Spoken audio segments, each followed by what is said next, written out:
Hello, everyone. This is Tom Fox, and I'd like to welcome you to the Daily Compliance News. The Daily Compliance News is an offering of the Compliance Podcast Network. June 1, 2019, the Management Incentives Edition. So, what are your incentives if you're a senior management?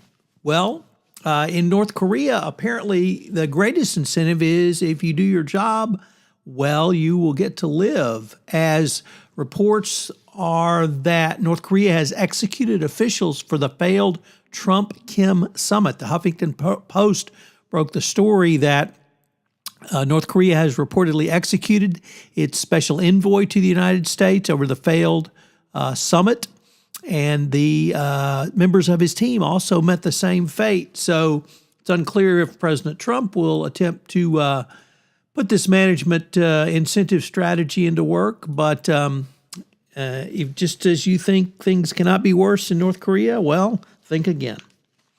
Next up, in the Wall Street Journal, a really horrifying story about Vale workers who predicted the dam collapse that occurred earlier this year in the Corrego de Feo mine, and actually died as a result of the company ignoring their warnings. So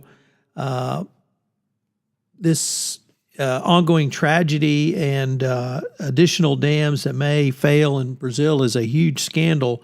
But now it turns out that not only did the company fraudulently hide findings from its structural survey company, but company employees had indeed predicted it. So more bad news all the way around.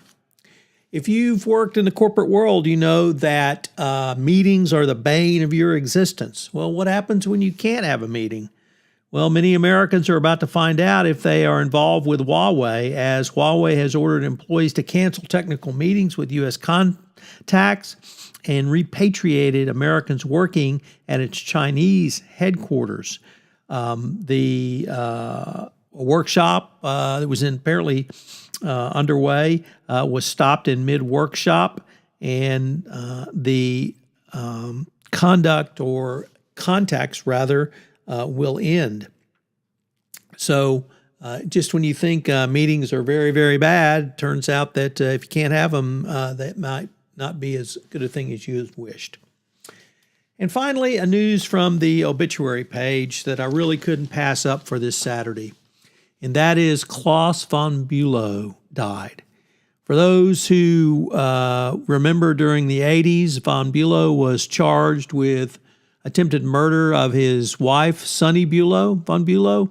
He went to trial twice. He was convicted once, and it was overturned on an appeal led by Alan Dershowitz.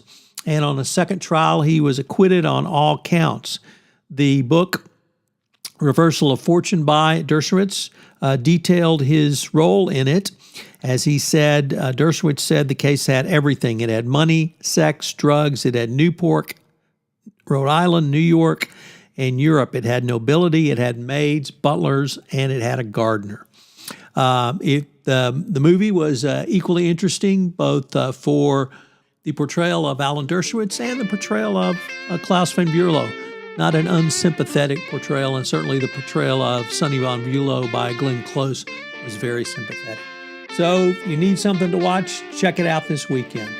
Finally, it is here, my latest podcast offering, Trekking Through Compliance, an exploration of compliance through the lens of Star Trek, the original series. This is something I've wanted to do for some time, and with the help of the creative team at One Stone Creative, we're going to put together a great podcast series for you where I take a look at each episode of the original series of Star Trek and provide you 3 compliance lessons.